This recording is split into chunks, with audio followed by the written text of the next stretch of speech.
Praise the lord. Shrimati Charles Cowman గారి రచనల నుండి ఎడారిలో సెలయేర్లు అను గ్రంథము నుండి అనుదిన ధ్యానములు. వారు విసుకక నిత్యము ప్రార్థన చేయుచుండవలెననుటకు ఆయన వారితో ఈ ఉపమానము చెప్పెను.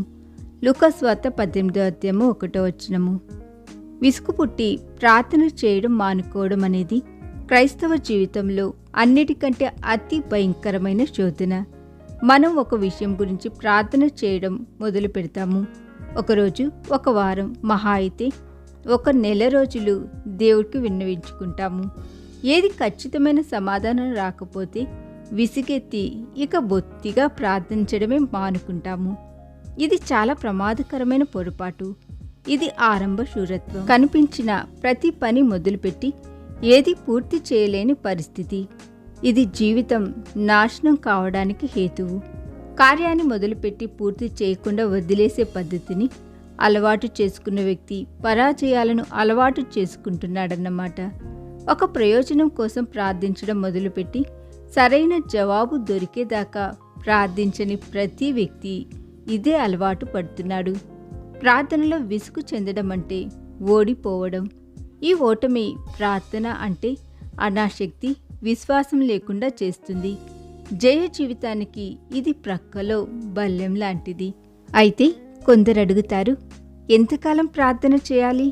కొంతకాలం చేశాక ఇక దేవుడి చేతిలో ఆ విషయాన్ని వదిలి ఆయనకు మొరుపెట్టడం మానేయాలి కదా. దీనికి ఒక్కటే సమాధానం.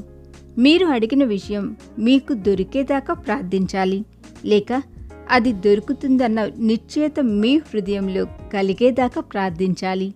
మనం దేవుని సన్నిధిలో గోజాడడాన్ని ఈ రెంటిలో ఏదో ఒకటి జరిగేదాకా ఆపకూడదు. ఎందుకంటే ప్రార్థన అంటే కేవలం దేవుణ్ణి అడగడం మాత్రమే కాదు, అది సైతానుతో పోరాటం కూడా. ఎందుకంటే ఈ పోరాటంలో దేవుడు మన ప్రార్థనలను సైతానికి వ్యతిరేకమైన ఆయుధంగా వాడుతున్నాడు. కాబట్టి ఎప్పుడు ప్రార్థన చేయడం ఆపాలో నిర్ణయించవలసింది దేవుడే. మనకి ఆ హక్కు లేదు. జవాబు వచ్చేదాకా, లేక జవాబు వస్తుందన్న నిశ్చయత కలిగేదాకా మన ప్రార్థనలను ఆపే అధికారం మనది కాదు.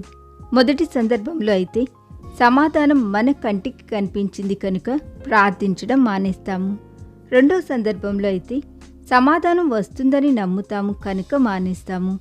ఎందుకంటే మన హృదయంలోని నమ్మకం మన కంటికి కనిపించే దృశ్యాల వంటిదే.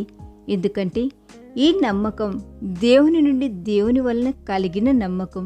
మనం ప్రార్థనా జీవితంలో అనుభవజ్ఞులమవుతున్న కొద్దీ దేవుడిచ్చే నిశ్చయత ఎలాంటిది అనే విషయాన్ని మరింత గుర్తుపడుతుంటాము.